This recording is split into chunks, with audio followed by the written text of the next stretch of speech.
Graça e paz, amados irmãos, ouvintes da Santa Palavra de Deus. Que a graça e a paz de Deus, o Pai, o Todo-Poderoso, e do seu Filho, o Messias Yeshua, possa vir dominar todo o vosso entendimento e sentimento. Amém? Quero fazer uma oração com vocês antes de recebermos a palavra que o Senhor tem. Maravilhoso Deus e eterno Pai, Deus Pai de nosso Senhor e Salvador Yeshua, Tu és o único Deus verdadeiro em nossas vidas e não há outro. Não há outro a quem prefiramos, não há outro a quem precisemos. O Senhor é suficiente. Eu peço nesse instante, Senhor, em nome do Seu Filho Yeshua, o Messias, que o Senhor possa abrir os nossos entendimentos, que o Senhor possa tirar de nós o coração impenitente, toda a dureza, arrancar do nosso pensamento todo o sofisma, toda a incredulidade, toda a impenitência. Que o Senhor possa agora nos sensibilizar, nos tornando, Senhor, abertos a ouvir a Tua palavra, a recebermos a Tua mensagem, a sermos esclarecidos. Que o Teu Espírito Santo possa vir neste momento, nos capacitar a compreender, Senhor, a ter o conhecimento exato, o conhecimento correto, para que o Teu nome seja glorificado em nossas vidas. Que o Senhor possa, ó Pai, ter a liberdade de trabalhar em cada um de nós. Agindo o Senhor, quem impedirá? Então, haja, Senhor, em nossas vidas. Se apodera, Senhor, de todo o nosso entendimento, os pensamentos, de todo o nosso conhecimento, arrancando dali tudo que não é seu, reparando todos os erros na crença, todos os erros na fé, no conhecer. Que o Senhor trabalhe no nosso coração, tirando toda a impenitência, toda a dureza, toda a frieza, colocando por terra toda a barreira criada pela falsa crença. Que o Senhor possa nos dirigir, nos orientar, que o Senhor venha falar conosco por meio da sua palavra, que o Senhor venha nos dar a compreensão adequada, nos fazendo saber os princípios de sua vontade para com as nossas vidas. Em o nome do Senhor Yeshua. Amém. Amém, amados irmãos? Bom, em Romanos capítulo de número 8, versículo de número 29, vamos lá, Romanos capítulo 8, versículo de número 29, diz assim: Portanto, aqueles a quem antecipadamente, ou aqueles a quem dantes conheceu, também os predestinou para serem semelhantes à imagem do seu Filho, ou conforme a imagem do seu Filho. A palavra conforme quer dizer no formato, com o formato do seu Filho, a fim de que ele seja o primogênito, o primeiro gerado entre muitos irmãos. Ok? Então, nós somos chamados para sermos como o Messias, termos a mesma fé, o mesmo conhecimento que ele, termos a sua semelhança, vivermos em conformidade com as suas obras, com a sua vida. Então, leiamos novamente.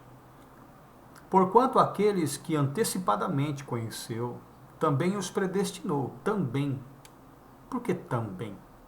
Como ele fez ao Filho, ele faz aos que são feitos filhos. Então entenda esse mistério. Porquanto aqueles que antecipadamente conheceu, também os predestinou. Também os predestinou, colocou-os no mesmo destino do seu Filho.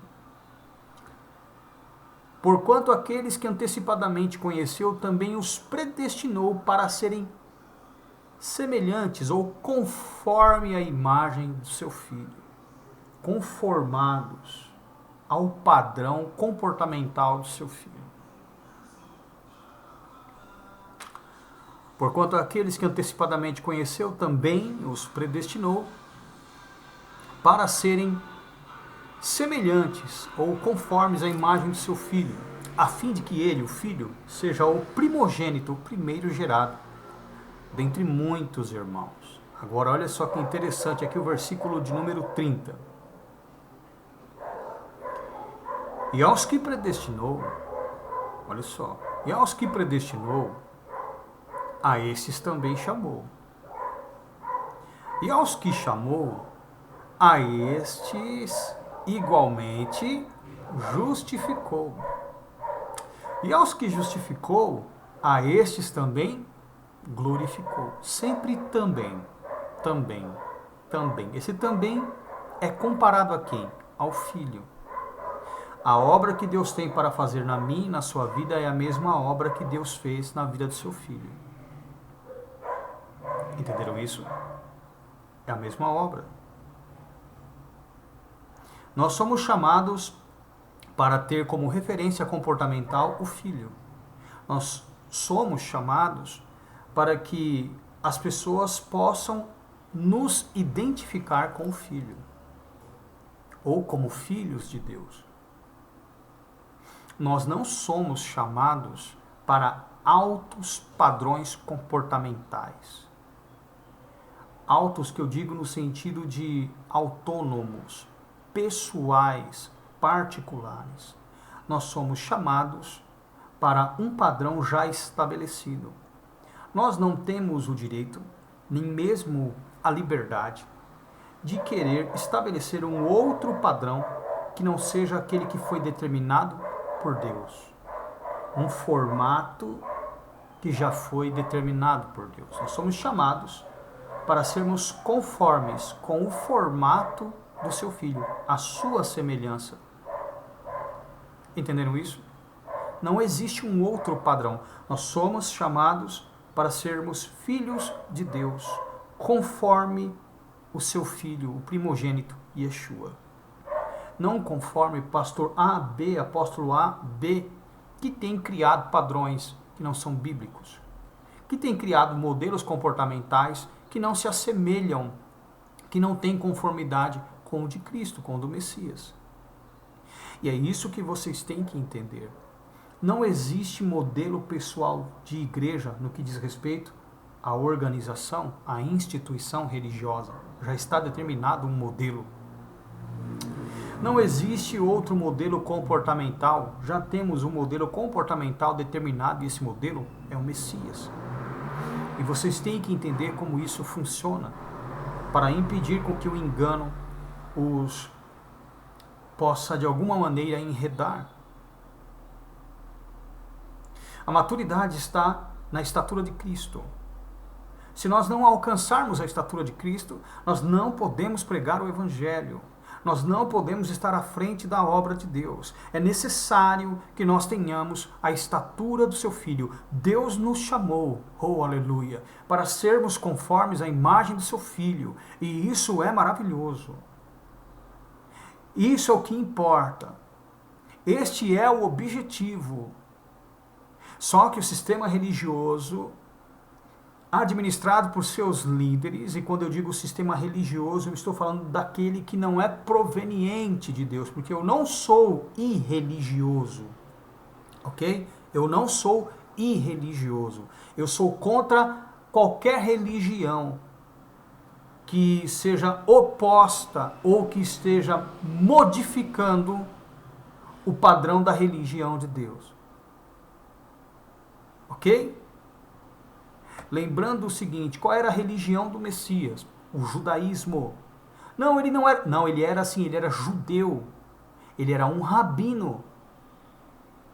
E eu quero que vocês entendam isso. Por que que o Messias podia pregar nas sinagogas e no templo? Por que que ele podia pregar? Era qualquer um que podia pregar? Não. Nunca foi. Como não foi naquele tempo, não é nos dias de hoje. Para ele poder pregar na sinagoga naquele tempo, havia necessidade de que ele fosse um rabino.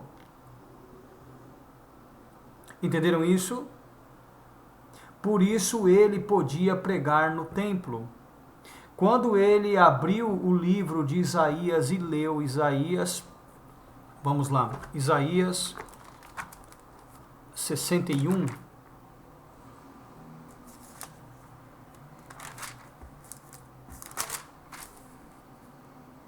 É isso mesmo.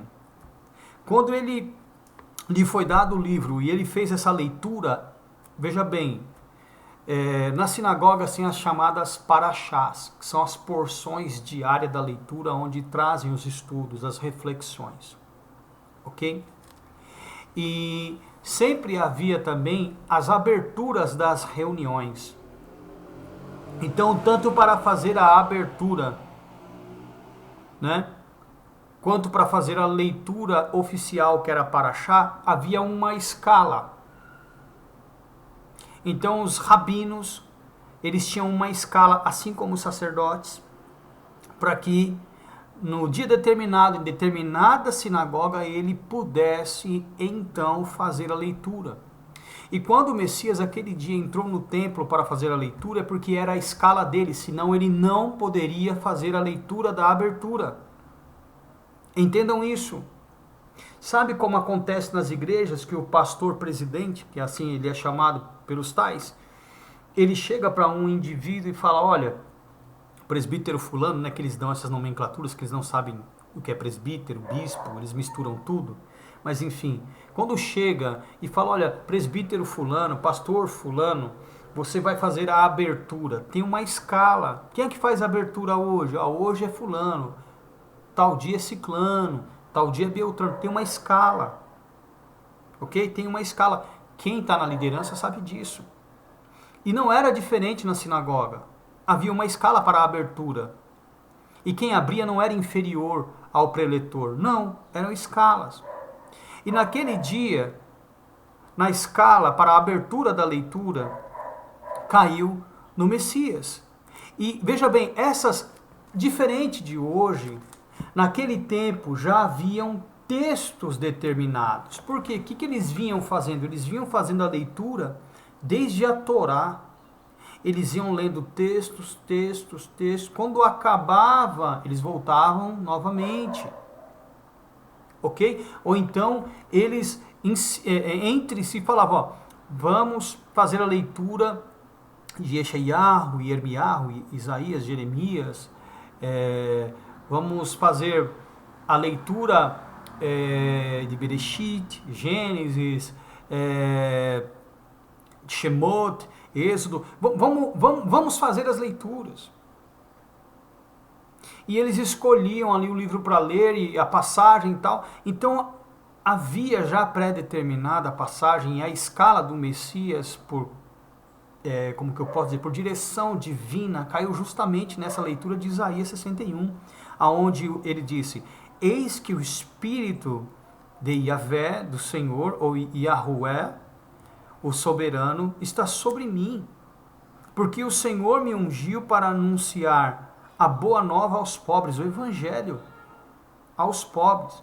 Enviou-me para cuidar dos que estão com o coração quebrantado, proclamar libertação aos cativos, libertar do mundo das trevas os prisioneiros da escuridão, para anunciar a todos o ano aceitável de Yahvé e o dia da vingança do nosso Deus, para consolar todos os que andam tristes.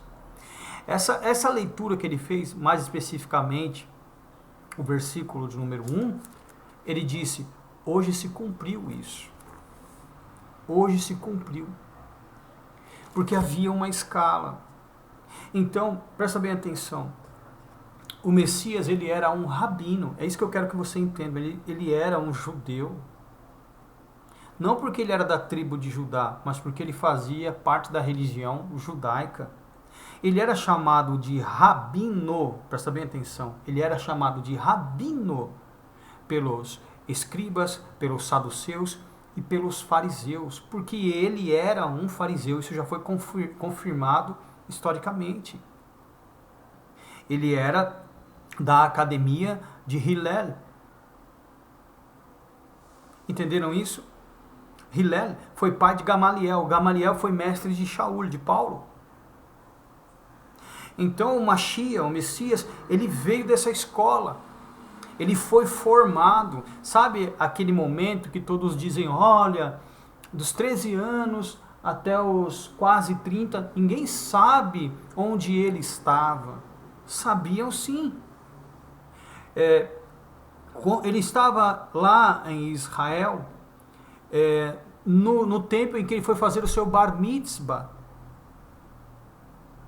Entenderam? E ali, do seu bar mitzvah até os seus quase 30 anos, ele ficou no templo estudando. Para fazer isso, havia necessidade de que os pais tivessem condições. Então, essa história de que José e Maria eram pobres, paupérrimos, miseráveis, é uma heresia. Eles vinham da linhagem de Davi, de Salomão. Eles tinham dinheiro, tinham condições financeiras. Você pode ver que o Messias tinha pelo menos 2 casas. Pelo menos 2 casas. Ele tinha na região da Galileia e tinha na região de Jerusalém. Para isso, havia necessidade que ele tivesse, obviamente, não só irmãos, mas também servos. E condições financeiras para manter. E ele mantinha. Você vai ver momentos em que os apóstolos estão na casa dele. Ele era um excelente anfitrião também. Então esse período, ele ficou ali sendo formado, porque havia necessidade de que ele se tornasse um rabino, para que ele tivesse liberdade para pregar nas sinagogas e pregar no templo. Senão ele não poderia. Não é como hoje, que qualquer um chega e prega, não. Naquele tempo havia necessidade de que o indivíduo tivesse conhecimento. Só quem era rabino tinha essa liberdade. Entenderam, meus amados irmãos? Entenderam isso? Então o Messias passou por todo o processo, inclusive formação teológica, para que pudesse começar a pregar, para que ele tivesse liberdade. Poxa, mas ele não recebeu sabedoria, conhecimento de Deus? Sim, mas ele aprendeu como todos nós. Como todos nós. Daí então, depois do seu batismo lá com João, foi que o Messias recebeu o Espírito Santo de Deus. Entenderam isso? Ser do Espírito,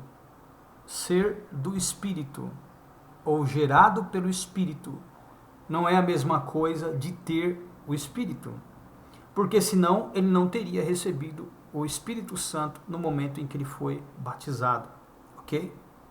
Quem é que pode pregar a palavra? Somente aquele que foi formado, batizado e que receba o Espírito Santo. Entenderam isso? E todos nós somos colocados nesse modelo de formação para que, como ele, possamos pregar a palavra, tenhamos liberdade. Obviamente não nos darão liberdade para pregar nas igrejas. Darão se você tiver sabedoria e entendimento. Eu, quando comecei a pregar, eu era muito menino. Pregava, mas eu era cortado. Porque o que eu falava confrontava a postura dos líderes. Atingia os líderes. Então me cortavam. E hoje eu ensino para vocês, para que vocês possam ter sabedoria, tenham maturidade, a qual eu não tive, para que vocês possam entrar, conquistar o respeito e proclamar a verdade. O Messias foi formado da maneira correta, por isso que ele tinha liberdade de entrar e proclamar. Por que ele era chamado rabino pelos escribas, fariseus? Por que ele era chamado de rabino pelos saduceus? Por todo o povo, não somente seus discípulos. Por que ele era chamado de rabino? Rabino significa professor, mestre. Por que ele era assim chamado? Porque ele foi formado. Se ele não tivesse sido formado, ele não poderia ser um professor, um mestre, um instrutor, um rabino. Para o cara se tornar um rabino, ele passa por um conselho. Ele tem que ser formado teologicamente. Não é do jeito que vocês têm visto aí fora, não. Agora é óbvio que quando um rabino forma alguém, aquela pessoa também se torna um rabino. Então todos os apóstolos que ele chamou foram formados por ele, porque ele tinha essa capacidade. Só que ele não só se preocupou em formá-los na literatura, dando conhecimento da palavra de Deus. Ele também os ensinou como deveriam se portar. Ele trabalhou nos seus sentimentos, nas suas emoções, na sua postura. Ele não só trouxe o estudo da palavra, mas também ensinou seus discípulos a terem ética, dignidade, honra, caráter, a serem santos. E como é que ele pôde ensinar isso? Só através da palavra? Não. A sua postura. Lembre-se de uma coisa, a postura, veja bem, a postura, ela tem que vir antes da palavra. O testemunho vem antes da manifestação do conhecimento. Quando você tem testemunho, o que você vai falar ganha importância, chama a atenção, é digno de respeito, de observação. Então aprendam isso, todo esse processo, ele é necessário para o nosso crescimento, para a nossa formação. Amém, meus amados? Amém? Então entendam isso. Romanos capítulo 8, versículo de número 29. Porquanto aqueles a quem dantes conheceu, que Deus havia conhecido, também os predestinou para serem conformes à imagem do seu Filho, a fim de que ele seja o primogênito, o primeiro gerado entre muitos irmãos. Veja bem, a fim de que ele seja o primogênito entre muitos irmãos. Aqueles a quem dantes conheceu, também os predestinou. Leiamos o versículo de número 28, olha. Estamos certos de que Deus age em todos, com o fim de beneficiar a todos que o amam, dos que foram chamados conforme o seu decreto, o seu plano, o seu propósito. Porquanto aqueles que predestinou, também aqueles que dantes conheceu, também os predestinou. Colocou-os no mesmo plano que ele havia determinado para o seu filho. Todo mundo pensa que está aqui para fazer o que acha melhor de suas vidas. Não. Nós que somos chamados, que fomos colocados na predestinação ou predestinados em Cristo, nós somos chamados para dar continuidade àquilo que Ele começou. E para darmos continuidade àquilo que Ele começou, não podemos colocar outro fundamento.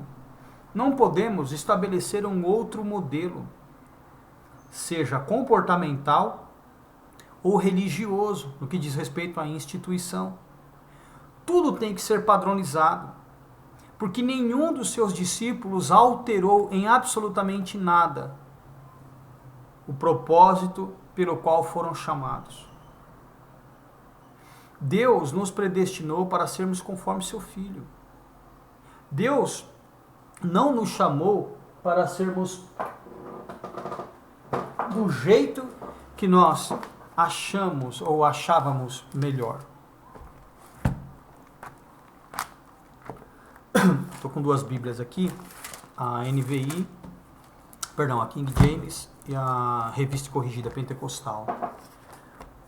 Romanos capítulo 8.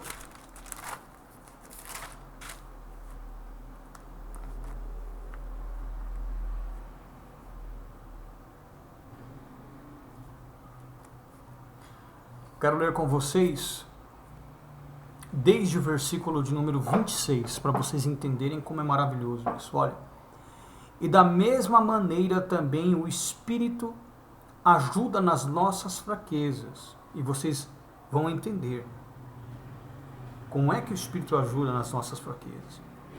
E da mesma maneira também o Espírito ajuda nas nossas fraquezas, porque não sabemos o que havemos de pedir como convém, mas o mesmo Espírito intercede por nós.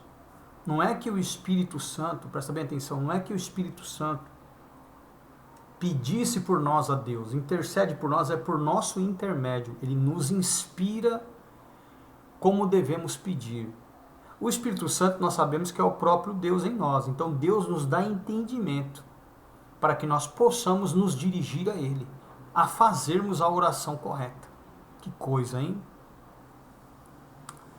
E da mesma maneira também o Espírito ajuda nas nossas fraquezas, porque não sabemos o que havemos de pedir como convém, mas o mesmo Espírito intercede por nosso intermédio, com gemidos inexprimíveis. Esses gemidos não são do Espírito. Esses gemidos inexprimíveis são nossos. Olha só. Na versão King James, do mesmo modo o Espírito nos auxilia em nossa fraqueza, porque não sabemos como orar. No entanto, o próprio Espírito intercede por nosso intermédio com gemidos impossíveis de serem expressos por meio de palavras. Então é Ele que nos dá a capacidade. Sabe aquele momento que você faz uma oração que você fala, como é que eu fui capaz de fazer uma oração tão poderosa? É o Espírito Santo. É o Espírito Santo te capacitando, te direcionando. E aquele que examina os corações, ou seja, o Messias, sabe qual é a intenção do Espírito.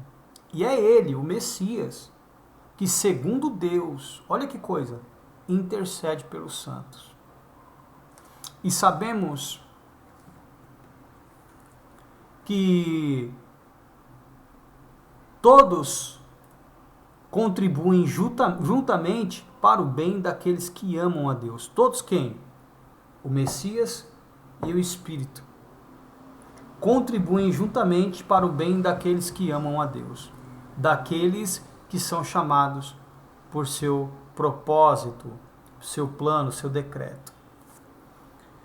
Porque os que dantes conheceu, também os predestinou para serem conformes à imagem do seu Filho, a fim de que ele seja o primogênito, o primeiro gerado dentre muitos irmãos. Então nós somos chamados por Deus, né? Nós somos predestinados, nós somos colocados no plano de Deus, no decreto de Deus, para sermos conforme a imagem do seu Filho. Olha que coisa, não é para eu ser do jeito que eu julgo melhor, que eu ache melhor, que eu pense ser melhor.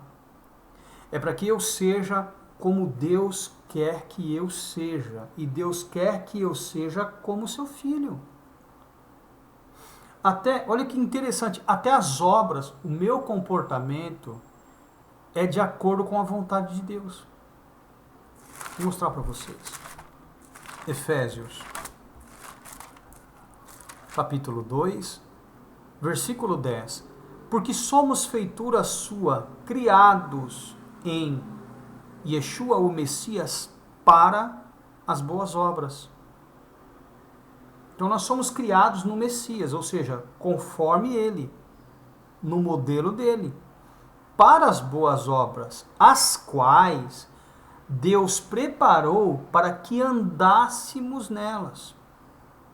Então Deus já tem até a postura, o comportamento. E aonde nós temos essa postura, esse comportamento? No Filho. É no Filho. Nós vemos Deus no Filho. Essas obras consistem em revelar Deus nos seus filhos. Por isso que nós somos conforme o Messias, porque o Messias, com o seu comportamento, com as suas obras, expressou Deus. Ele revelava Deus com o seu comportamento aos seus discípulos. João, vamos lá, capítulo 14. E é isso que os crentes não entendem. É isso que os crentes não entendem.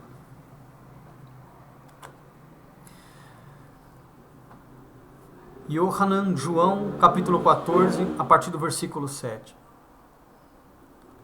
Se vós me conhecesseis a mim, também conheceríeis a meu Pai, e já desde agora o conheceis e o tendes visto. Aí as pessoas que leem isso aqui sem entendimento, peraí, o Messias está falando que ele é o próprio Deus?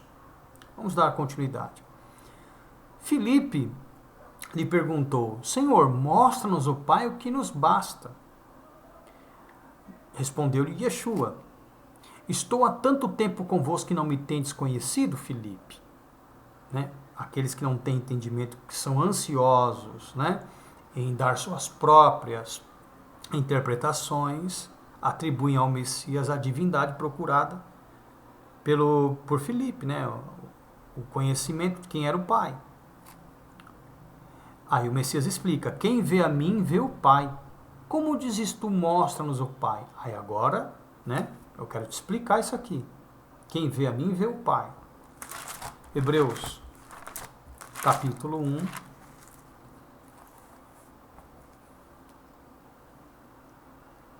Versículo 3. O qual, o Messias, sendo o resplendor da sua glória, da glória de Deus, e a expressa imagem da sua pessoa, da pessoa de Deus, sustentando a todos pela palavra do seu poder, havendo feito por si mesmo a purificação dos nossos pecados, assentou-se à destra, à direita da majestade, ou seja, de Deus, nas alturas. Feito tanto mais excelente do que os anjos, quanto herdou mais excelente nome do que o deles. Então, o Messias é a expressa imagem da pessoa do Pai. Por meio do quê? Do seu comportamento. Olha lá, voltando lá. João 14, versículo de número 9. Respondeu Yeshua: Estou há tanto tempo convosco que não me tendes conhecido, Filipe? Quem me vê a mim, vê o Pai. Como dizes tu, mostra-nos o Pai. Agora ele vai revelar como ele era a expressa imagem da sua pessoa. Como que quando alguém olhava para ele, via Deus. Aqui, ó. 10.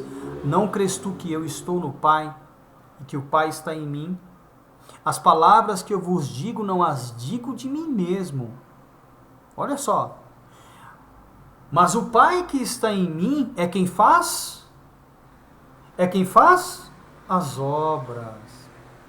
Quando eu me comporto como Deus, quem está fazendo aquela obra é o próprio Deus, por meu intermédio. Eu expresso, através do meu comportamento, o Deus que eu sirvo.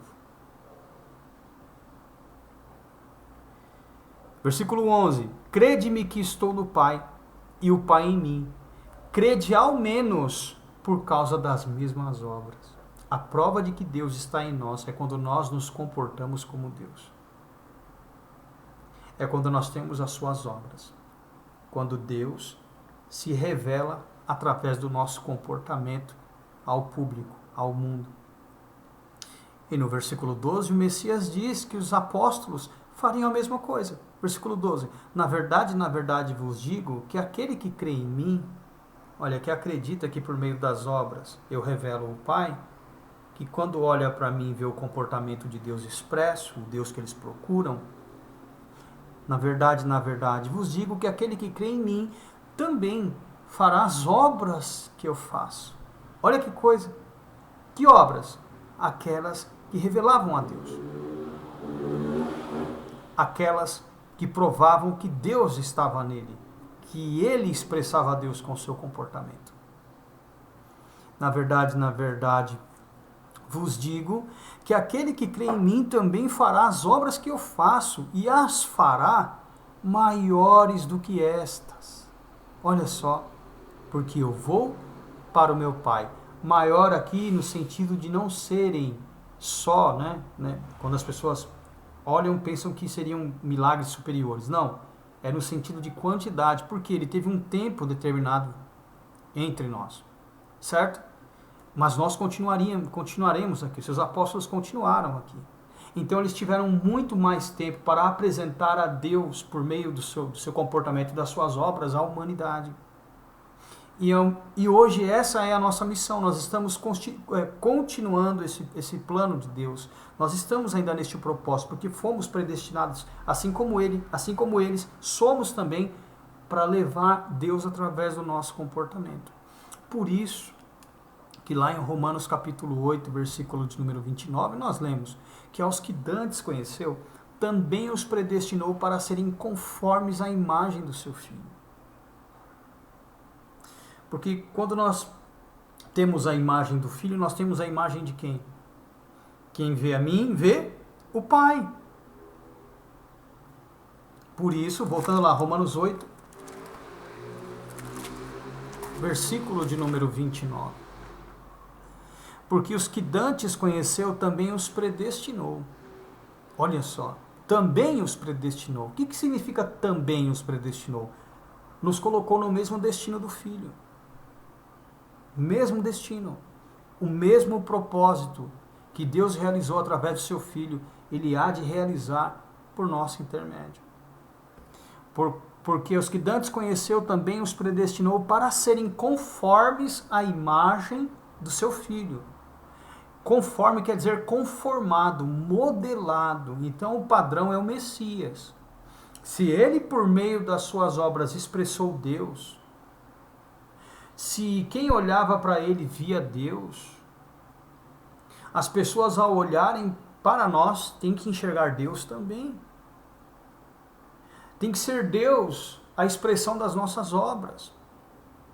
Deus é que tem que fazer as obras. Para que Deus faça as obras, né, por nosso intermédio, é necessário que nós sejamos obedientes. Quando nós somos obedientes, o nosso comportamento expressa Deus. E é isso que as pessoas não entendem, porque os que dantes conheceu também os predestinou para serem conformes à imagem do seu Filho, a fim ou com a finalidade, com o propósito de que ele seja o primogênito gerado dentre muitos irmãos. Então ele foi o primeiro gerado dentre muitos irmãos. E para que nós entremos neste padrão de sermos seus irmãos, é necessário que também sejamos gerados como ele. E como é que ele foi gerado? Ele foi gerado pela palavra. A palavra que Deus era, ela se fez carne no Messias. Não é isso? João capítulo 1, versículo 1 e João capítulo 1, versículo 14. E é isso que as pessoas não entendem. Olha só, João capítulo 1, versículo 14. João 1, 14.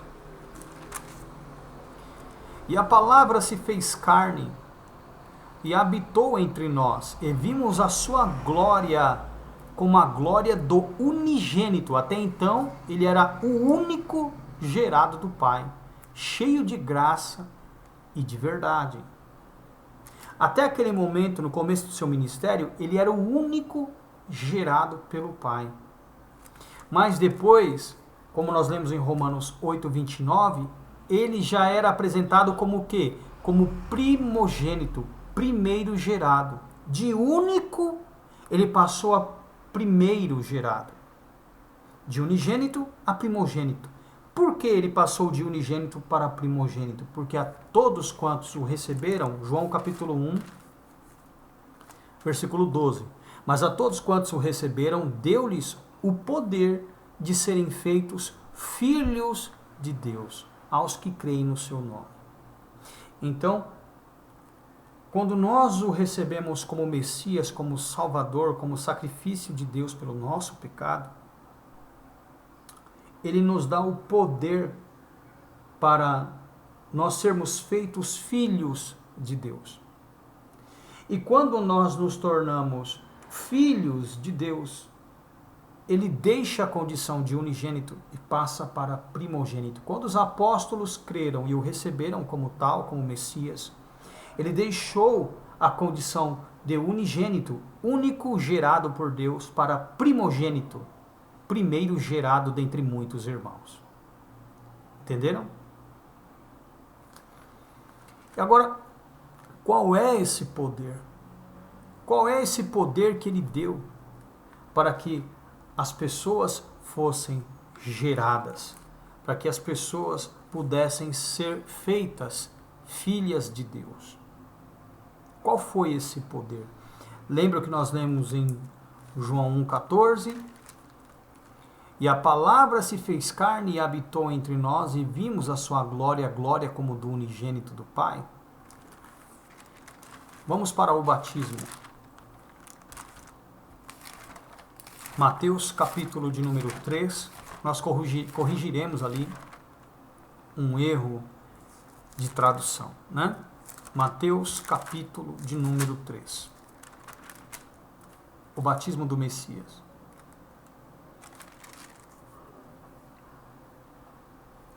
Versículo 17. Quando ele saiu da água, recebeu o Espírito, eis que uma voz dos céus dizia, nas nossas traduções, está escrito assim, este é meu filho amado, em quem me comprazo. Só que quando nós pegamos textos antigos, não está este é meu filho amado, em quem me comprazo. Está este é meu filho amado, eu hoje o gerei. Eu hoje o gerei. A mesma informação que consta aqui, ó, em Hebreus.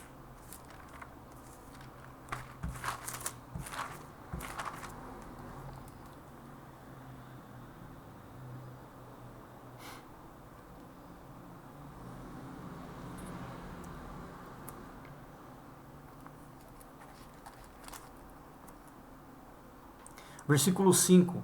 Porque a qual dos anjos disse, jamais, tu és meu filho, hoje te gerei. E outra vez, eu lhe serei por pai, e ele me será por filho. Olha que interessante isso. 6. E quando outra vez introduz no mundo o primogênito, diz, e todos os anjos de Deus o adorem. E outra vez, quando introduz o primogênito no mundo, diz. E quando vamos ler novamente aqui. E quando outra vez introduz no mundo o primogênito, ele diz, e todos os anjos de Deus o adorem. Quando foi a segunda vez que ele introduziu o primogênito do mundo? Quando foi? A primeira foi na sua concepção. A segunda foi na sua ressurreição. Então, veja bem que ele é chamado novamente de primogênito. Mas olha o que diz o versículo 5. Porque a qual dos anjos disse jamais, tu és meu filho, eu hoje te gerei. E outra vez, eu lhe serei por pai, e ele me será por filho. Então, aqui foi quando ele introduziu, né, o filho no mundo. Mas olha que interessante, que eu quero que vocês entendam sobre o batismo, capítulo 3, versículo 17. E eis que uma voz dos céus dizia, a voz de Deus, este é meu filho amado, em quem me comprazo. Só que no original é, eu hoje o gerei. Quando é que nós somos gerados?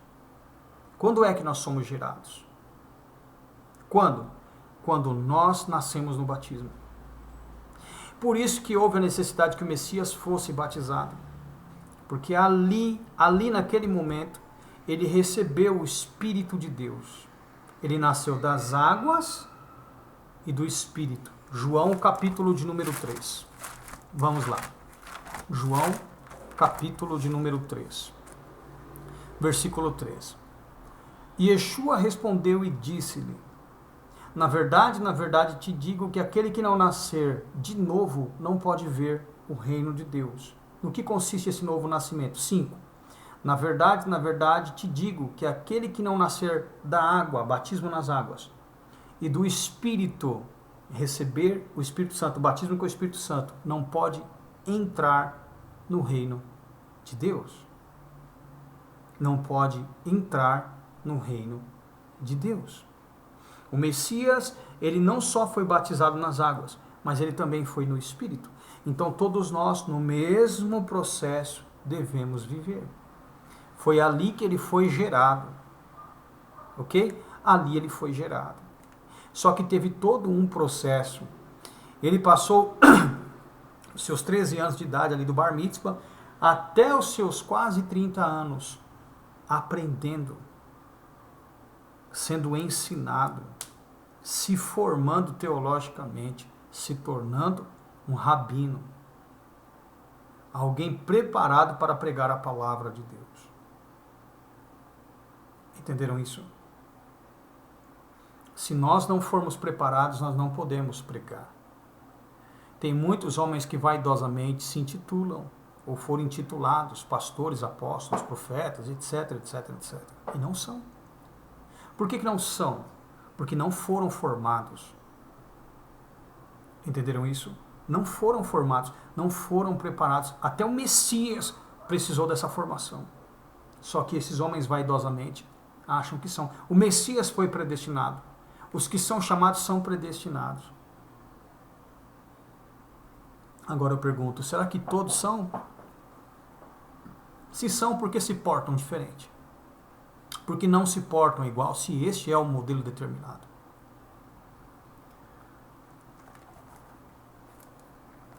Romanos capítulo 8, versículo de número 29.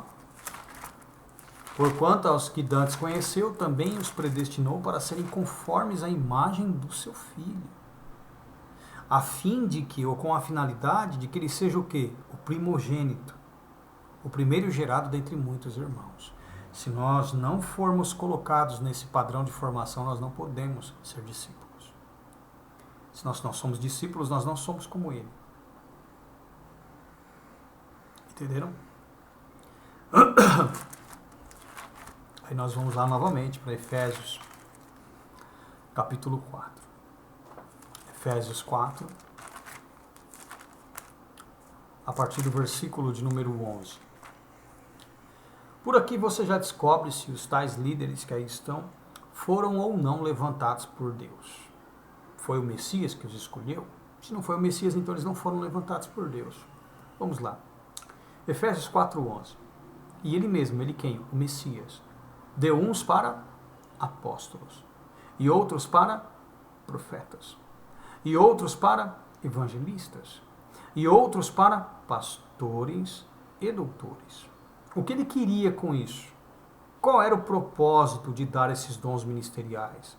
Para o cara ir 2 vezes por semana na igreja e falar 45 minutos, 30 minutos? Foi? Para no dia de domingo estar de manhã e de tarde? Foi por isso? Ele mesmo deu uns para apóstolos, outros para profetas, outros para evangelistas, outros para pastores e doutores. Querendo, dando esses dons ministeriais aos homens que ele chamou, querendo o aperfeiçoamento, preparo, a formação, a capacitação dos santos, obviamente novos convertidos, para o quê? Para a obra do ministério, para trabalharem no ministério singular, não nos ministérios, mas no ministério. De quem é esse ministério no singular? Do Messias. Lembrando que nós somos predestinados para dar continuidade àquilo que ele começou.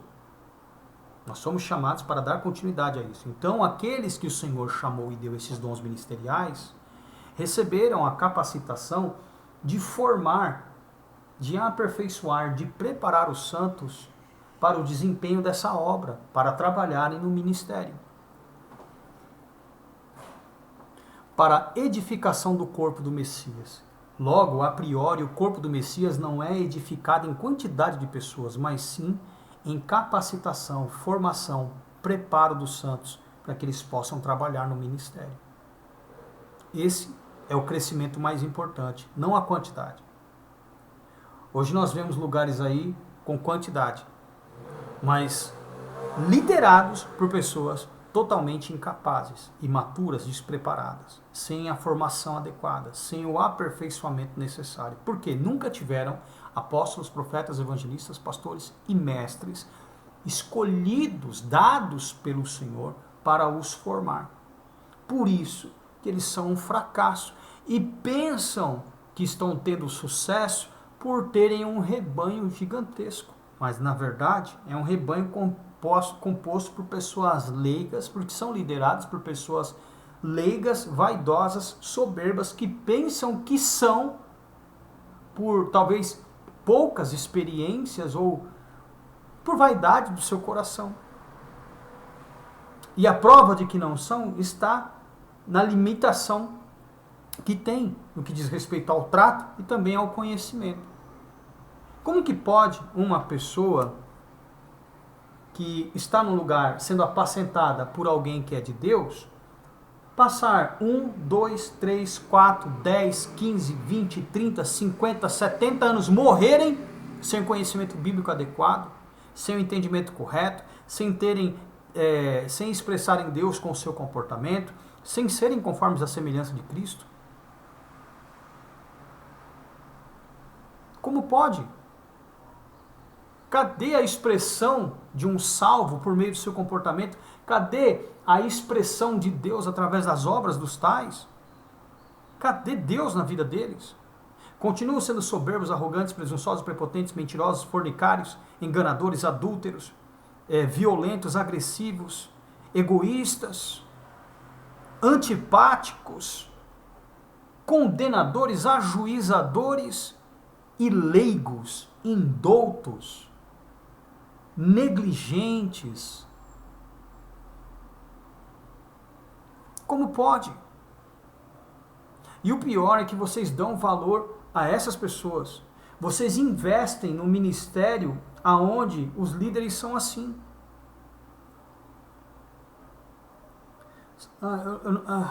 Bom, vamos dar continuidade aqui. Querendo o aperfeiçoamento dos santos para a obra do ministério, para a edificação do corpo de Cristo, até que a finalidade dessa formação, desse preparo, que os líderes levantados pelo Senhor passam, formam este rebanho, é até que os mesmos alcancem, até pressupõe um espaço de tempo, tem um objetivo. Então, durante o momento dessa formação, dessa pregação desses líderes para a formação desses santos para a obra do ministério, essa formação acaba quando os tais alcançam a estatura do Messias. Versículo de número 13. Até que todos cheguemos à unidade da fé e ao conhecimento do Filho de Deus. Então, até quando que nós formamos as pessoas? Até que as mesmas alcancem a estatura de Cristo. Como assim, irmão? O que o Senhor está a me dizer? Eu não conheço nenhum líder que tenha a estatura do Senhor, que tenha a mesma fé e o conhecimento dele, que seja um varão perfeito, à medida da estatura completa de Cristo. Então quer dizer que essa igreja onde você congrega não é de Deus. Não é de Deus. Não que nós havemos de achar que já tenhamos alcançado a perfeição. Não. Nós não podemos julgar isso, mas nós temos que estar nela para poder fazer a obra. Se eu não tenho a mesma fé e o mesmo conhecimento do Senhor, não realizarei os mesmos sinais e não darei às pessoas a mesma fé, a mesma formação. Porque eu não tenho, veja bem, eu não tenho a mesma fé, elas não vão realizar os mesmos sinais que o Senhor realizou. Porque eu não tenho a mesma fé que Ele. Certo? Eu não tenho a mesma confiança que Ele teve em Deus. Conhecimento. Eu não tenho o mesmo conhecimento bíblico da palavra que Ele. O que vai acontecer? O que acontecerá com os meus ouvintes? Com aqueles que estão sendo discipulados por mim? O que há de acontecer com eles? Até que todos cheguemos à unidade da fé e ao conhecimento do Filho de Deus, a varão perfeito, à medida da estatura completa de Cristo. Quando eu alcanço a estatura completa de Cristo, eu deixo de ser menino. Eu só me torno um homem maduro, um homem espiritual, um homem capaz de fazer a obra, de cuidar da igreja, se eu tiver a estatura de Cristo. Versículo de número 14. Para que não sejamos mais meninos inconstantes, levados em roda por todo o vento de doutrina, pelo engano dos homens que com astúcia induzem ao erro ou enganam fraudulosamente. Quando é que eu deixo de ser menino? Quando eu tenho a estatura do Senhor. Agora eu te pergunto, qual líder que você conhece aí fora que tem a estatura do Senhor? Qual líder que você conhece aí fora que tem a fé e o conhecimento do Senhor? Qual? Qual que é um varão perfeito? A estatura completa do Senhor? Nenhum. Então, na mão de quem está a igreja? Na mão de meninos inconstantes, levados em roda por todo o vento de doutrina, pelo engano dos homens que enganam fraudulosamente. Estão perdidos, desorientados. Só que, devido ao ambiente que eles preparam, grupo de louvor, grupo disso, grupo daquilo, porque são essas coisas que eles utilizam para chamar o público e prender, né, e fidelizar os membros. Olha que coisa. Aí você coloca um músico que não tem conhecimento bíblico, que não sabe pregar, que às vezes nem leva a Bíblia para a igreja, que é vaidoso, prepotente, arrogante, um cantor soberbo que acha que é ministro. Aonde está escrito na Bíblia que quem canta é ministro de alguma coisa? Quem criou isso? De onde veio essa ideia? Bíblica? Não é bíblica. Não é bíblica. Grupo de louvor é bíblico? Não é bíblico. Ah, é porque lá no céu, amados, no céu não tem grupo de louvor. No céu tem anjos que louvam ao Senhor, como nós louvaremos também. Não tem grupo de louvor. Entenderam isso? Então, esses grupos que são criados são apenas facções. Você chega numa igreja hoje, tem culto de adolescente. Por quê? É um outro formato, um formato teen, um formato jovem. Aonde está isso na Bíblia? Culto de crianças. Aonde está na Bíblia culto de crianças? Enquanto o Messias pregava, as crianças estavam lá com seus pais. E quando quiseram ir até ele e os apóstolos impediram, ele falou, não, deixe vir a mim as criancinhas, porque delas é o reino de Deus. Desde pequenininho, você tem que ser educado dentro da igreja, ser disciplinado. Ali você aprende a ter postura. Ali o seu filho chorão aprende a parar de chorar. Ali o seu filho inconstante aprende a ter disciplina. Nós vamos sendo doutrinados. Não tem que ter separação. Aonde está escrito na Bíblia que havia culto de obreiros? Bom, obviamente que os líderes, eles se reuniam com o Senhor, os apóstolos, nós vemos momentos íntimos deles, que ali estavam. E dentre aqueles, tinham aqueles que eram mais íntimos, que ele chamava para mais próximo. Porque ele sabia, não é que ele fazia acepção no sentido de inferiorizar ninguém, mas ele sabia quem eram os mais capacitados, ele era um rabino, ele tinha discernimento. Certo? E ele trazia para próximo de si aqueles que ele via que tinha mais autoridade, que se destacava mais. Pedro, Tiago e João. Pedro e Jacó, né? Kefa, Yaakov e Yohanan. Pedro, Tiago e João. Vocês entenderam isso? Mas ali eram momentos de intimidade. Recebia, ia na casa deles, conversava com eles e tal. Não era... Ele não chegava no templo e falava, olha, não que nós não possamos usar o espaço para isso, né? Mas ele não fazia essas acepções, ele selecionava pessoas por meio da sua capacidade. Por meio da sua capacidade. Entendendo? Então muitas pessoas estão perdidas, estão desorientadas. Por quê? Porque elas não fazem ideia de como é ser. Prestem bastante atenção. A finalidade pela qual o Senhor deu os líderes, os apóstolos, profetas, evangelistas e mestres, é que Ele queria o aperfeiçoamento dos santos, né, o nosso preparo para a obra do ministério, nos tornando aptos para fazer a obra do Senhor no seu ministério, dar continuidade àquilo que Deus começou pelo Messias. Beleza? Até que todos nós, né, chegássemos aí a ter uma unidade, ou uma única fé, né, como a do Messias, a unidade de fé e de conhecimento do Filho de Deus, varões perfeitos, para que nós não fôssemos mais meninos inconstantes, levados em roda por todo o vento de doutrina. Então a maturidade é alcançar a estatura de Cristo.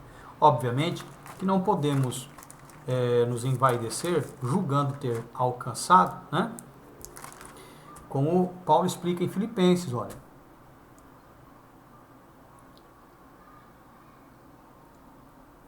Versículo 8.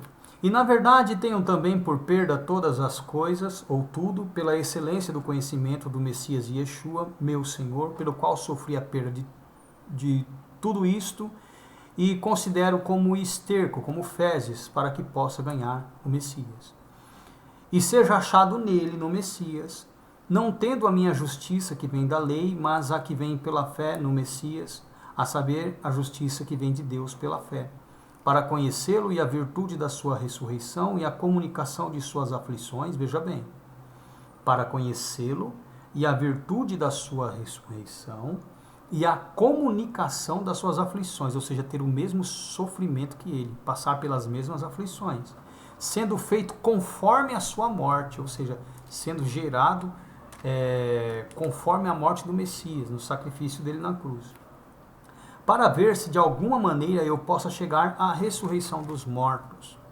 Não que já a tenha alcançado ou que seja perfeito, mas prossigo para alcançar aquilo para o que fui também preso por Yeshua, o Messias. Ou seja, eu não posso julgar que eu sou mesmo sendo. Versículo de número 13. Irmãos, quanto a mim, não julgo que o haja alcançado, mas uma coisa faço, e é que esquecendo-me das coisas que para trás ficam e avançando para as que estão diante de mim, prossigo para o alvo, pelo prêmio da soberana vocação de Deus no Messias Yeshua. Ele é o propósito, ele é o nosso alvo, a nossa meta, certo? Postura dele. Pelo que todos quantos já somos perfeitos, veja bem, já somos perfeitos, somos maduros, não somos mais meninos. Sintamos isto mesmo. E se sentis alguma coisa de outra maneira, Deus também vô-lo revelará. Mas naquilo a que já chegamos, ou seja, a postura que nós alcançamos, segundo a mesma regra, sintamos o mesmo. Sede meus imitadores, irmãos, e tende cuidado segundo o exemplo que tendes em nós, pelos que assim andam. Porque muitos há dos quais muitas vezes vos disse, e agora também vos digo, chorando, que são inimigos da cruz do Messias. O fim deles é a perdição, o Deus deles é o ventre, a vaidade. E a glória deles é para a confusão deles mesmos, que só pensam nas coisas terrenas. Mas a nossa cidade está nos céus, donde também esperamos o Salvador, o Senhor Yeshua, o Messias, que transformará nosso corpo abatido para ser conforme o seu corpo glorioso, segundo o seu eficaz poder de sujeitar também a si a todos. Então todos nós seremos como ele após a ressurreição, mas para que nós possamos alcançar é necessário que durante o tempo que estamos aqui sejamos como ele, para que no mesmo processo possamos ter o corpo glorificado na ressurreição. E é isso que as pessoas não entendem. Nós estamos aqui colocados no mesmo modelo do Messias. Temos que passar pelas mesmas aflições, perseguições, tribulações. Quando o indivíduo não está na aflição, não está na tribulação, não está na perseguição, é porque ele não está vivendo como o Senhor. Porque se ele estivesse vivendo como o Senhor, ele estaria passando por toda essa aflição. Toda aquela aflição que o Messias passou. Vocês estão entendendo o que eu estou dizendo? Então tem muita coisa sendo dita aí que não é proveniente de Deus. Tem muita gente crendo em falsos profetas, em hereges, porque não tem passado para essas pessoas essa formação. É necessário que vocês tenham esse entendimento, para que sejam como ele, para que sejam gerados como ele. Mas onde estão esses homens levantados por Deus? Porque as pessoas, ouvindo os falsos profetas, têm perdido a orientação que lhes dá a capacidade de julgar e discernir e encontrar esses homens. Porque os tais pregam como o Senhor. Os tais têm o conhecimento do Senhor. Mas hoje, se o indivíduo ele é eloquente, se o indivíduo é engraçadão, se o indivíduo ele é simpaticão, todo mundo se deixa levar por essas características comuns de persuasão humana, terrena, sabedoria terrena, animal e diabólica. E não conseguem dar ouvidos à voz do Senhor, que é a sua palavra, para identificar aqueles que são de Deus, os ministros de Deus. E quando nós falamos estas coisas, nós somos muitas vezes ignorados. Por quem? Por aqueles que têm o desejo de ouvir coisas agradáveis, as quais só serão encontradas nos lábios dos falsos profetas. Timóteo, vamos lá.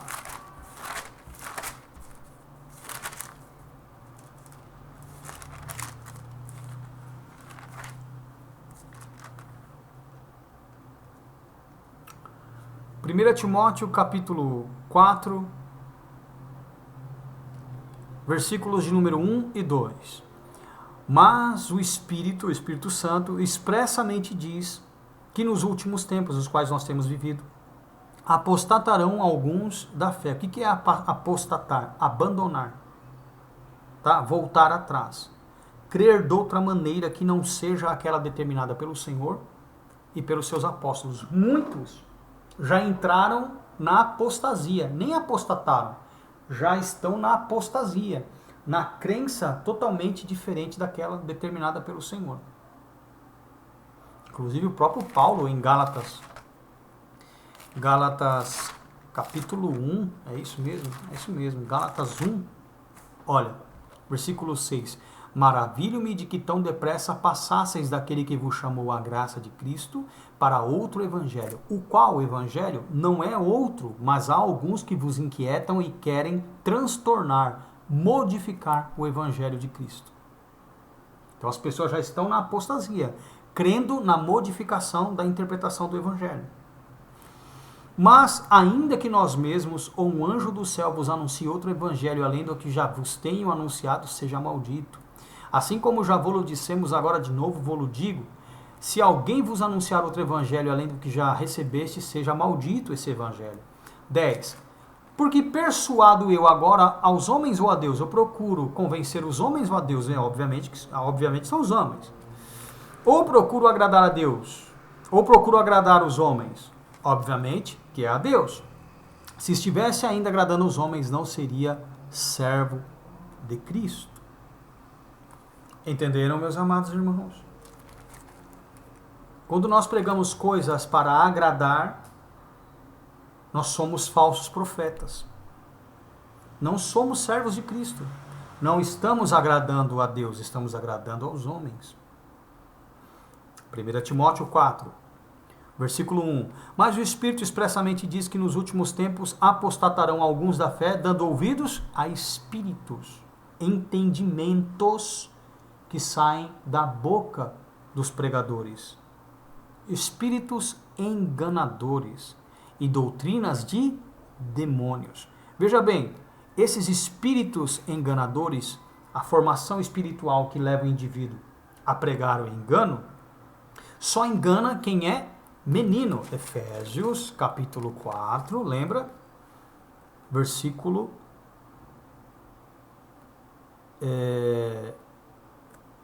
12, 13 e 14. Querendo o aperfeiçoamento, o preparo dos santos, a formação dos santos para a obra do ministério, para a edificação do corpo de Cristo, até que cheguemos à unidade da fé e ao conhecimento do Filho de Deus, a varão perfeito, maduro, à medida da estatura completa de Cristo, para que não sejamos mais meninos, inconstantes, levados em roda por todo o vento de doutrina, pelo engano dos homens, que com astúcia enganam fraudulosamente. Voltando lá para Timóteo, capítulo de número 4, versículo de número 1. Mas o Espírito expressamente diz que nos últimos tempos apostatarão alguns da fé, dando ouvidos ao quê? Espíritos enganadores e doutrinas de demônios. Ou seja, distorção da palavra de Deus. As doutrinas de demônios são mensagens carnais que tiram da pessoa o foco que é alcançar a estatura de Cristo. que as desvia do objetivo, que as tira da predestinação. Não são mais conforme o Filho de Deus. Não fazem mais parte da família do Senhor.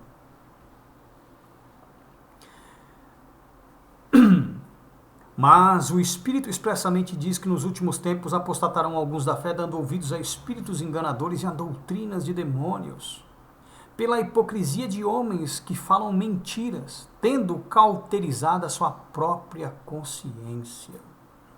Ou seja, o cara não tem mais o bom senso, perdeu toda a sensibilidade.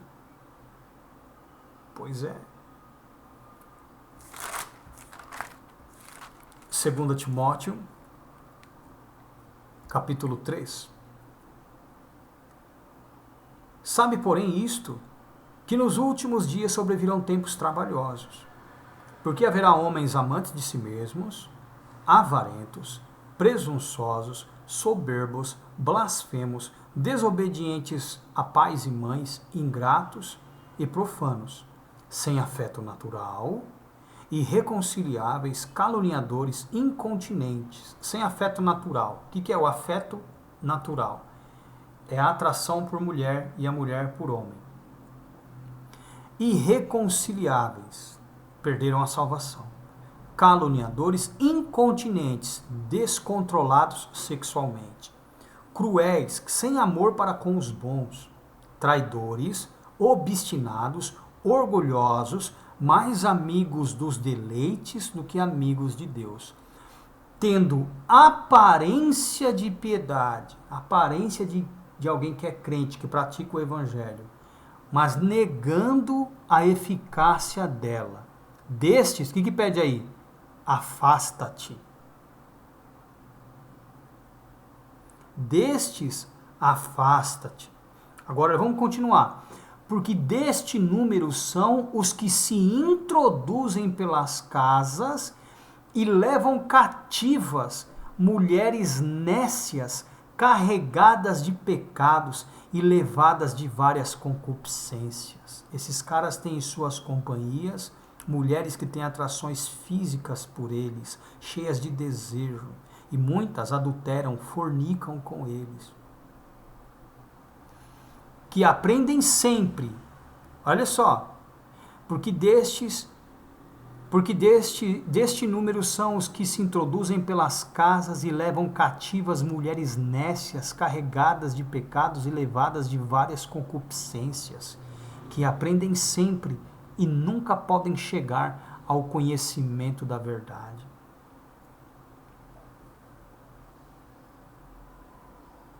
Entenderam?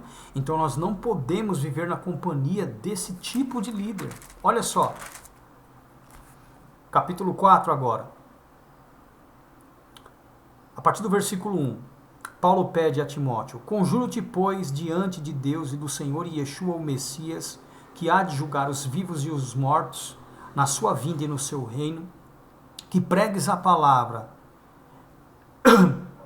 instes, né, insistindo, a tempo e fora de tempo, redarguas, oponha-se, olha que interessante, repreendas, corrija, exortes, persuada, com toda longanimidade e doutrina, porque virá tempo em que não suportarão a sã doutrina, mas tendo comichão nos ouvidos, o desejo de ouvir coisas agradáveis, amontoarão para si doutores conforme as suas próprias concupiscências.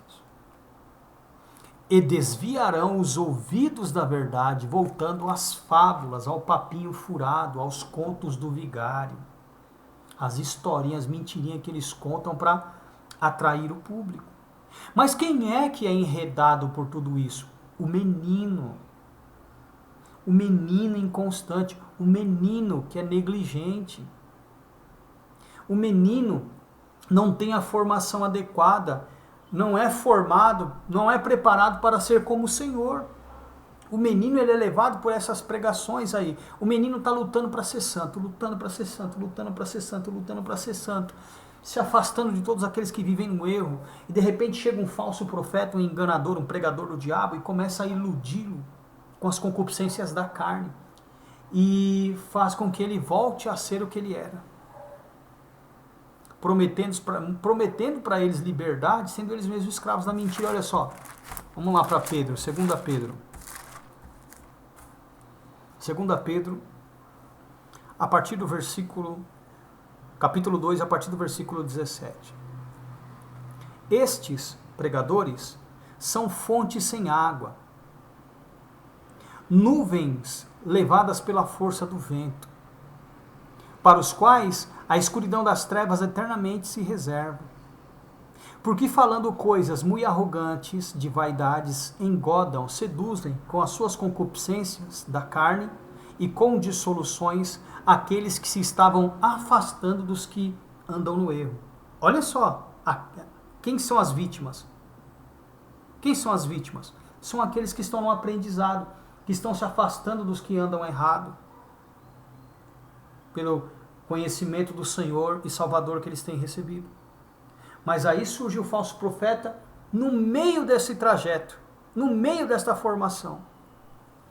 Porque falando coisas muito arrogantes, de vaidades, engodam com concupiscências da carne e dissoluções aqueles que se estavam afastando dos que andam no erro, prometendo-lhes liberdade, que é o que acontece aí fora. É impossível ser santo, é impossível ser igual a Yeshua, sendo que o propósito da salvação é que nós sejamos como ele. O propósito pelo qual eu prego o evangelho é levar as pessoas à estatura do Messias, na fé e no conhecimento. E esses caras prometem liberdade, sendo eles mesmos escravos da corrupção. Porque de quem alguém é vencido, do tal faz-se também servo. Então, se o cara é vencido pelo pecado, ele é escravo do pecado. Porquanto, se depois de terem escapado das corrupções do mundo, pelo conhecimento do Senhor Yeshua o Messias, do Senhor e Salvador Yeshua o Messias, forem outra vez envolvidos nelas e vencidos, tornou-se-lhes o último estado pior do que o primeiro. Porque melhor lhes fora não conhecerem o caminho da justiça do que conhecendo-o desviarem-se do santo mandamento que lhes fora dado. Deste modo sobreveio-lhes o que por um verdadeiro provérbio se diz: o cão voltou ao seu próprio vômito, e a porca lavada ao esponjadouro de lama. Se tornou pior o seu estado do que antes, porque você, no meio da sua formação, se deixou levar por essas ministrações demoníacas. É impossível ser santo. Não é que você ouve? 1 Pedro capítulo 1, a partir do versículo 13. 1 Pedro 1, 13. Porquanto, cingindo os lombos do vosso entendimento, sede sóbrios, conscientes, e esperai inteiramente na graça que se vos ofereceu na revelação de Yeshua o Messias. Como filhos obedientes, não vos conformando com as concupiscências que antes havia em vossa ignorância, aqueles desejos que te levavam ao pecado, quando você não tinha o entendimento. Mas como é santo aquele que vos chamou, sede vós também santos em toda a vossa maneira de viver. Porquanto escrito está, sede santo, porque eu sou santo. Só que eles falam para você que é impossível ser santo. Não é isso? Aí, o que mais eles falam para vocês? É impossível ser perfeito. Aí nós vamos lá para Mateus capítulo 5, versículo de número 48. O que o Messias disse lá? Mateus 5, 48. Sede vós, pois, perfeitos, como é perfeito o vosso Pai que está nos céus. E agora? Aí nós vamos lá para o texto que nós estávamos, em Efésios capítulo 4, a partir do versículo 11, eles disseram para você que é impossível ser santo. Nós já vimos que a Bíblia desmente isso, certo? Eles dizem para vocês que é impossível ser perfeito, e nós vimos que a Bíblia desmente isso, e eles falam que é impossível ser como o Senhor, ou seja, santo e perfeito, não é? Efésios 4:11. E ele mesmo deu uns para apóstolos, e outros para profetas, e outros para evangelistas, e outros para pastores e mestres. Quando não tem estes dados pelo Senhor, obviamente que não haverá formação dos santos para que alcancem a estatura de Cristo. Porque o que ele quis dando esses dons ministeriais aos homens que ele chamou? Querendo o aperfeiçoamento, a formação, o preparo dos santos para a obra do ministério, para a edificação do corpo de Cristo. Então nós somos aperfeiçoados por aqueles que o Senhor chamou e lhe deu esses dons ministeriais. A eles ele deu a palavra que nos leva ao aperfeiçoamento, à perfeição. Querendo o aperfeiçoamento dos santos para a obra do ministério, para a edificação do corpo de Cristo. Até que, pressupõe um espaço de tempo, tem um tempo determinado, até que cheguemos à unidade da fé e ao conhecimento do Filho de Deus, a varão perfeito, à medida da estatura completa de Cristo. 14.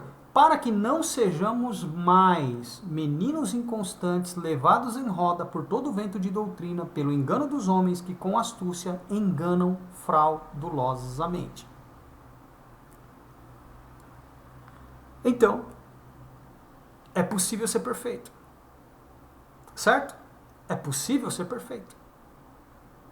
Então, é possível ser santo, é possível ser perfeito e é possível ser como o Senhor, como o Messias. Porque nós fomos predestinados para sermos conformes Ele. Só que as pessoas aí fora estão tirando de vocês esse estímulo, dando a entender que é impossível sermos perfeitos, sermos santos, que é impossível sermos como o Senhor. E você tem acreditado, você tem se deixado levar por esse entendimento. Eles entraram na sua vida e te trouxeram, te atraíram com as concupiscências, com discursos enganosos.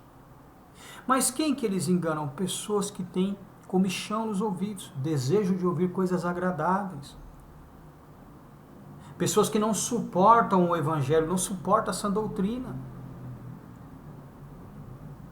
Entenderam, meus amados irmãos? Por isso que a igreja se encontra nesse caos. Porque a igreja é o quê? Negligente. Hebreus, capítulo 5. Versículo de número 7. O qual o Messias, nos dias da sua carne, oferecendo com grande clamor e lágrimas, orações e súplicas ao que o podia livrar da morte, foi ouvido quanto ao que temia. Ainda que era filho, aprendeu a obediência por aquilo que padeceu. E sendo ele aperfeiçoado, veio a ser causa de eterna salvação para todos os que lhe obedecem. Ele passou por todo o processo que nós estamos passando. Diante dele nós somos indesculpáveis, porque ele é o nosso modelo de julgamento.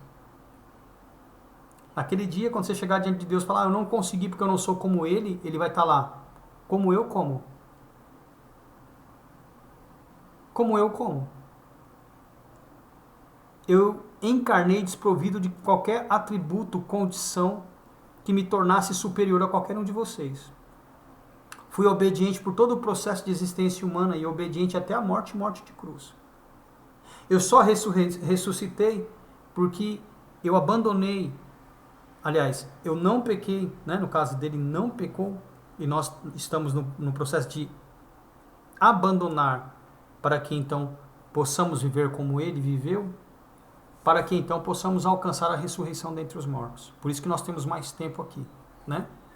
Então, ele vai falar, você é indesculpável, porque eu encarnei 100% humano e eu venci, para provar que na sua natureza você também consegue vencer se você for obediente como eu fui.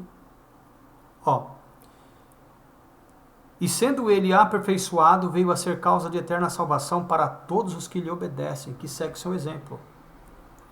E chamado por Deus sumo sacerdote segundo a ordem de Melquisedeque, do qual o Messias, acerca dessa vida, dessa postura, muito temos que dizer, de difícil interpretação. Por quê? Porquanto vos fizestes negligentes para ouvir. O negligente para ouvir tem dificuldade para entender aquilo que nós dizemos. Do qual muito temos que dizer, de difícil interpretação, né? Porquanto vos fizesse negligentes para ouvir. Só o negligente é que tem dificuldade para entender a interpretação que nós damos do Messias. Versículo de número 12. Porque devendo já ser mestres pelo tempo, ainda necessitais de que se vos torne a ensinar quais sejam os primeiros rudimentos das palavras de Deus, e vos haveis feito tais que necessitais de leite e não de sólido mantimento. Porque qualquer que ainda se alimenta de leite não está experimentado na palavra da justiça, porque ele é o quê? Menino. Menino. O menino é inconstante, o menino é negligente, o menino pode ser enredado, pode ser enganado pelos falsos profetas. O menino. Porque o menino é negligente. O negligente tem dificuldade para entender a interpretação de Cristo, que por nós é passado. Porque qualquer que ainda se alimenta de leite não está experimentado na palavra da justiça, porque é o quê? Menino. Mas o mantimento sólido é para os perfeitos, para os maduros, os quais, em razão do costume, têm os seus sentidos, seus entendimentos exercitados para discernir tanto o bem como o mal. 6. Pelo que deixando os rudimentos, olha só, pelo que deixando os rudimentos da doutrina de Cristo ou da palavra de Deus, prossigamos até a perfeição, não lançando de novo o fundamento do arrependimento de obras mortas e da fé em Deus e da doutrina dos batismos e da imposição das mãos e da ressurreição dos mortos e do juízo eterno. E isso faremos, ou seja, teremos necessidade de dar novamente o fundamento da doutrina das obras mortas, da fé em Deus, dos batismos, da imposição de mão, da ressurreição dos mortos, do juízo eterno. Tudo isso nós faremos se Deus permitir. E quando é que Deus permite? Quando o negligente, olha que interessante, quando o negligente cai em si. Daí então ainda há esperança para ele. Então nós refaremos tudo isso se Deus permitir. E para que Deus permita que nós rebatizemos aqueles que foram negligentes, façamos todo o processo novamente que é necessário para o fundamento de uma boa crença, tudo isso nós faremos se o negligente se arrepender, cair em si, então ele tem chance, aí nós faremos tudo isso novamente. Então, amados irmãos, nós temos que ter entendimento. Se nós não tivermos entendimento, se nós não tivermos... Tem muita gente que fala, poxa, eu tenho o Espírito Santo. Você tem o Espírito Santo? Então tem alguma coisa de errado com a sua vida. Porque como pode uma pessoa que tem o Espírito Santo não ter a formação adequada? Vou ler uma coisa para vocês aqui. O que é ter o Espírito Santo? Né? Abram comigo suas Bíblias em Isaías 11. O Espírito Santo ele tem 7 características. Tá? E a prova de que uma pessoa tem o Espírito Santo é quando essas 7 características são despertadas nele. É lógico que, lembrando que o Espírito Santo trabalha no líder formado para ele formar e trabalha no liderado que está sendo formado para ele aprender. Tá? Então, Isaías 11, a partir do versículo de número 1, fala assim do Messias. E eis que um ramo surgirá do tronco de Jessé, e das suas raízes um rebento brotará. O Espírito do Eterno, de Jeová, o Senhor, repousará sobre ele. Vamos ver agora? Presta bem atenção. Espírito que dá sabedoria e entendimento. Ok? O Espírito que traz conselho e poder. O Espírito que proporciona o verdadeiro conhecimento, o amor e o temor do Senhor. O Espírito sétuplo, que lá em Apocalipse foi traduzido como 7 Espíritos de Deus. Não são 7 Espíritos de Deus. É o Espírito sétuplo de Deus, ou o Espírito que tem essas 7 características. Ok? Então, o Espírito de Deus, quem o tem, essa pessoa há de receber ou ser despertado nela sabedoria e entendimento, conselho e poder, o verdadeiro conhecimento, o amor e o temor do Senhor. Então quem recebe, né, quem está aprendendo com quem tem o Espírito Santo, com quem foi levantado por Deus, a prova de que esse indivíduo foi levantado por Deus é que ele terá o Espírito sétuplo, com essas 7 características. E você que está ouvindo, você será formado e por meio da pregação será despertado em você essas 7 características também, ou seja, você alcança a estatura do Messias. Amados, eu peço muito a ajuda dos irmãos. Muito mesmo. Eu preciso muito da sua ajuda. Hoje, dia 27/9 até às 17 horas, eu tenho um valor para pagar e falta R$700 ainda para pagar esse valor. E eu preciso da caridade de vocês. Preciso muito da ajuda de vocês. Porque senão eu vou estar dando mancada com uma pessoa que me ajudou e eu não posso dar essa mancada. Então eu conto muito com a caridade de vocês, que vocês não deem mancada comigo. Vocês que puderem adiantar os seus dízimos, as suas ofertas, por favor, o façam. O façam. Não posso dar essa mancada de jeito nenhum. Para quem não sabe, eu tive semana passada, fiquei muito doente.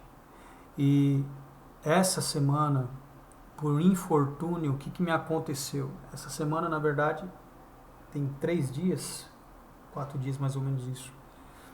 Essa bancada que eu estou pregando sobre ela, eu estava colocando ela rompeu, caiu em cima do meu pé e machucou meu pé. Eu não conseguia pisar no chão. Entenderam? Acho não, né? Trincou o osso em cima do peito do pé. Então meus dedos ficaram doloridos e o peito do pé também. A parte de baixo, né? Caiu em cima do pé e a parte de baixo do meu pé ficou doendo. E não dava para pisar no chão. Eu não consegui sair para vender, irmãos. Então eu preciso muito da ajuda de vocês. Que vocês, por favor, contribuam. Eu tenho que pagar esses R$700 hoje, irmãos. Até às 5 horas, 6 horas da tarde ainda dá. Sendo hoje eu ainda consigo, mas por favor, vocês que ouvirem essa pregação, contribuam, irmão.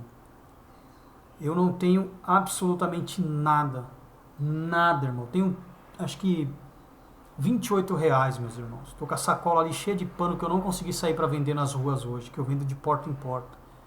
Estou desempregado, como vocês sabem. Então tem uma série de coisas. Então, por favor, me ajudem. Por favor, me ajudem. Eu preciso da ajuda de vocês. Colaborem com esse homem aqui que tem falado para vocês a palavra de Deus. Por favor, eu peço para vocês. Você pode contribuir comigo pelo Pix no 11 98679 6974. 11 98679 6974. A minha conta que estava com problema já consegui resolver também. Você pode contribuir também no CPF no 185-183-398-63. 185-183-398-63. Por favor, colaborem. Eu preciso muito da ajuda de vocês. Eu não sei o que eu vou fazer. Eu mal dormi essa noite, perturbado com isso. Por gentileza, me ajuda. Deus abençoe todos vocês. Fiquem na paz de Deus, nosso Pai, e de nosso Senhor e Salvador, Yeshua, o Messias. Shalom.